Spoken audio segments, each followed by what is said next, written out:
ప్రముఖ సీనియర్ నటి బి సరోజాదేవి కన్నుమూశారు. గత కొంతకాలంగా వృద్ధాప్య సంబంధిత ఆరోగ్య సమస్యలతో బాధపడుతున్న ఆమె బెంగళూరు యశ్వంత్పూర్లోని మణిపాల్ ఆసుపత్రిలో చికిత్స పొందుతూ ఉదయం 9 గంటలకు తుది శ్వాస విడిచారు. సరోజాదేవి 1938 జనవరి 7న బెంగళూరులో జన్మించారు. 13 ఏళ్లకే ఆమెకు సినిమా ఆఫర్ వచ్చింది. అయితే ఆ ఆఫర్ను ఆమె కాదనుకున్నారు. కొన్నేళ్ల తర్వాత 1955లో విడుదలైన మహాకవి కాళిదాసు సినిమాతో చిత్ర పరిశ్రమలోకి అడుగుపెట్టారు. మొదటి సినిమాతోనే బ్లాక్ బస్టర్ హిట్ అందుకున్నారు. 2 ఏళ్ల తరువాత 1957లో పాండురంగ మహత్యం సినిమాతో తెలుగు చిత్ర పరిశ్రమలోకి అడుగుపెట్టారు. ఎన్నో సూపర్ హిట్ చిత్రాల్లో హీరోయిన్ గా చేశారు.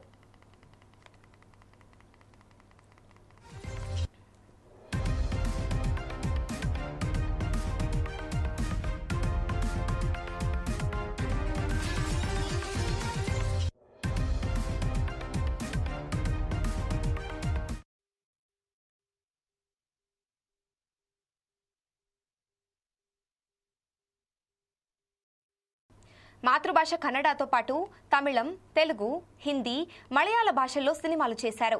ఎన్టీఆర్, ఎంజీఆర్, ఏఎన్ఆర్తో కలిసి ఎన్నో సినిమాల్లో స్క్రీన్ పంచుకున్నారు. సరోజ 70 ఏళ్ల సినీ జీవితంలో దాదాపు 200 సినిమాల్లో నటించారు.